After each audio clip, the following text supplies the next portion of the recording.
Pengesahan RUU Cipta Kerja 5 Oktober 2020 justru menciptakan demo.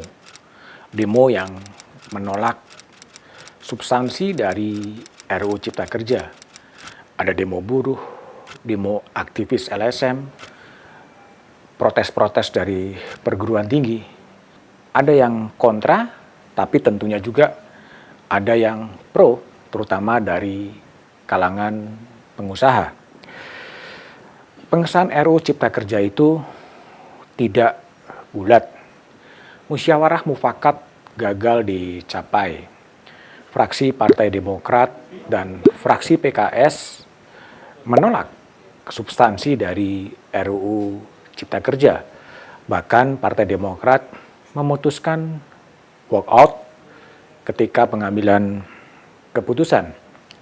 Ketua Partai Demokrat Agus Harimurti Yudhoyono kepada publik mengatakan minta maaf karena partainya gagal untuk menunda terlebih dahulu pengesahan RUU Cipta Kerja karena kurang suara.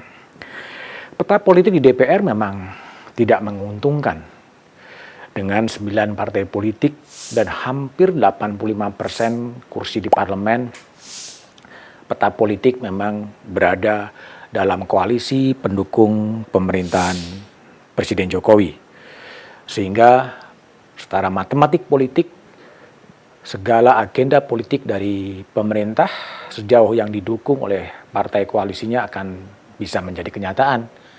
Revisi Undang-Undang KPK, revisi Undang-Undang Mahkamah Konstitusi, penundaan pilkada yang ditolak, dan kemudian juga soal revisi Undang-Undang Cipta Kerja. Terhadap RUU Cipta Kerja, Menko Perekonomian Airlangga Hartarto yang juga Ketua Umum Partai Golkar menyebut RUU Cipta Kerja itu akan bisa mengatasi kendala investasi. Kendala investasi akibat aturan yang begitu banyak. Nah, inilah yang akan coba di-bypass oleh RUU Cipta Kerja. Airlangga pun menjanjikan investasi akan bisa meningkat 6,6 sampai 7%. Dan RUU Cipta Kerja menunjukkan kehadiran negara dalam urusan perburuan. RUU Omnibus Law Cipta Kerja itu memang sebuah eksperimen konstitusional dari pemerintahan Presiden Jokowi. Satu undang-undang yang kemudian menghapus atau mengkoreksi 76 undang-undang lain melalui mekanisme omnibus. Mekanisme omnibus ini jarang dan tidak dikenal dalam sistem hukum Indonesia. Akibatnya bisa dimengerti betapa kompleksnya Undang-Undang Omnibus Cipta Kerja dengan 11 klaster, dengan hampir 900 halaman. Sangat wajar kemudian yang terjadi adalah kebingungan. Urusannya pun bukan hanya urusan tenaga kerja, urusan produk halal, urusan tenaga listrik, urusan lahan, urusan pendidikan yang katanya sudah dicabut dari klaster pendidikan, masih tetap ada. Ada juga masalah investasi, masalah perizinan, hampir semuanya diurus oleh RUU Omnibus Law Cipta Kerja. Memang di antara semua isu itu yang paling menonjol adalah soal perburuan, soal tenaga kerja. Keberatan dari buruh memang dikemukakan karena substansi dalam RUU Cipta Kerja dianggap lebih menguntungkan pihak pengusaha daripada pihak buruh. Tapi pihak pemerintah mengatakan karena buruh belum sepenuhnya membaca undang-undang itu. Menteri Tenaga Kerja Ida Fauziah mengatakan tetap akan berada di barisan terdepan di balik buruh. Itu adalah surat terbuka yang disampaikan oleh Menteri Tenaga Kerja. Pertanyaannya adalah, mengapa gelombang protes itu terjadi? Yang pertama, pembahasan RUU ini dianggap terlalu tergesa-gesa, tertutup, sehingga ruang partisipasi publik itu kemudian tidak sepenuhnya dibuka. Karena sifatnya yang tertutup, kemudian begitu banyak draft yang kemudian beredar di luaran dan tidak pernah tahu mana draft yang paling akhir, draft yang paling final. Karena ketertutupan itulah kemudian versinya macam-macam sehingga orang punya pemahaman yang berbeda-beda. Nah sekarang orang yang punya pemahaman berbeda dianggap sebagai hoax. Tetapi kalau sejatinya mau jujur, itu adalah kegagalan komunikasi dari pemerintah dan kegagalan komunikasi dari DPR untuk menjelaskan setransparan mungkin substansi-substansi dari RUU Omnibus Law Cipta Kerja yang memang rumit, memang kompleks, dan sistematika undang-undangnya membingungkan. Yang kedua, RUU ini dibahas di masa pandemi. Orang tidak boleh keluar, orang tidak boleh hearing ke DPR, akibatnya dibahas di sejumlah hotel, sehingga orang tidak tahu juga apa yang kemudian terjadi di situ. Yang ketiga, ini lebih menyangkut kepada prinsip-prinsip dan implementasi pasal 3 Undang-Undang Dasar 1945, soal kekayaan alam dan lain sebagainya yang dikuasai oleh negara. Nah, dalam Undang-Undang Omnibus Law Cipta Kerja itu ada urusan lahan, ada urusan pertanian, ada urusan macam-macam, kemudian diatur juga di situ. Nah, inilah yang kemudian dibenturkan dengan pasal 3 konstitusi.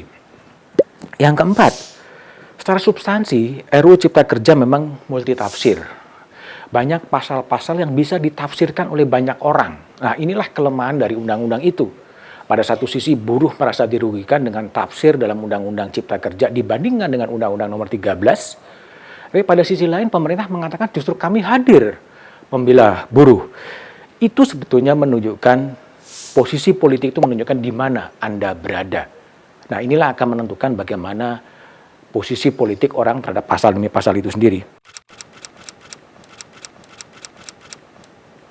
Yang pertama, aspirasi publik harus terus disampaikan. Harus diterapkan, karena itu juga hak konstitusional dari publik untuk memberikan masukan terhadap substansi RUU. Tapi tentunya pembahasan itu, penyampaian aspirasi itu harus sesuai dengan koridor konstitusi. Stabilitas politik harus tetap dijaga, protokol pandemi kesehatan harus tetap dijaga. Itu yang pertama. Tapi pada saat yang sama, pemerintah dan DPR harus gencar mensosialisasikan substansi dari Omnibus Law Cipta Kerja. Yang kedua, jalur koreksi bisa dilakukan. Ya, jalur koreksi melalui Mahkamah Konstitusi. Tetapi itu tentunya penggugat harus bisa mendalilkan apa sebetulnya pasal-pasal dalam RUU Omnibus Law Cipta Kerja yang bertentangan dengan konstitusi. Bukan hanya kemudian menolak tapi tidak punya argumen konstitusionalnya. Dalil ini menjadi penting. Dalil hukum ini menjadi penting karena realitas sosiologisnya. Hakim MK sudah mendapatkan kado sebelumnya, yaitu perpanjangan masa pensiun menjadi 15 tahun. Nah, inilah tentunya yang akan mempengaruhi apakah MK bisa secara independen memutuskannya, karena pasti akan ada utang budi, ya. Pasti ada utang budi karena masa pensiunnya sudah diperpanjang menjadi 15 tahun. Yang ketiga, secara teoritis bisa dilakukan political review, ya. Jika memang gelombang unjuk rasa ini tidak sepenuhnya bisa dikendalikan dan makin besar, bisa saja kemudian pemerintah, presiden kemudian mengeluarkan perpu dan menunda terlebih dahulu pemberlakuan dari RUU Omnibus Law Cipta Kerja. Setelah perpu dihentikan, berlakunya tidak harus sekarang, ya. Kemudian direvisi lagi mengeluarkan revisi undang-undang. Itu bisa dikerjakan. Presiden itu sudah ada, yaitu ketika Presiden Susilo Bambang Yudhoyono pada waktu itu, ketika ribut soal RUU pemilihan kepala daerah, dan kemudian DPR memutuskan kepala daerah melalui DPRD ribut dan kemudian diperpukan dan kemudian direvisi dikembalikan kepada rakyat. Juga ketika Presiden B.J. Habibie mengeluarkan perpu soal kemerdekaan menyampaikan pendapat di muka umum. Keempat, dengan kewenangan yang ada, pemerintah bisa bernegosiasi dengan kelompok-kelompok buruh. Gejala itu sebenarnya sudah nampak ketika dua pimpinan buruh kemudian diundang ke istana untuk membicarakan. Spekulasinya merebak apakah mereka akan ditunjuk sebagai wakil menteri atau apapun, tapi negosiasi itu perlu dikerjakan. Dalam RUU Cipta Kerja, keberpihakan pemerintah dan DPR memang menjadi sangat jelas. Jadi betul kata Wakil Ketua DPR Aziz Samsudin bahwa kalau kemudian tidak puas dengan substansi undang-undang ini, ya jangan dipilih lagi pada pemilu 2024. Betul secara teoritik, tetapi kita juga harus sadar bahwa rakyat kita ini kadang-kadang lupa 2024 masih terlalu panjang dan itu kemudian terjadi. Tapi bagi pemerintahan Pak Jokowi, yang masa jabatannya akan berakhir 2024, tentunya ini tidak berpengaruh karena masa jabatan akan kemudian selesai, ya. Nah, tapi bisa juga executive review. Presiden juga bisa melakukan executive review, tapi menunggu dulu apakah presiden akan menandatangani Undang-Undang Cipta Kerja itu. Butuh waktu 30 hari, artinya kalau sejak 5 Oktober, 5 November undang-undang itu akan berlaku. Apakah ditandatangani atau tidak? Ketika ditandatangani, ya pada saat itulah kemudian gugatan ke Mahkamah Konstitusi bisa dilakukan dengan membangun dalil-dalil itu semua.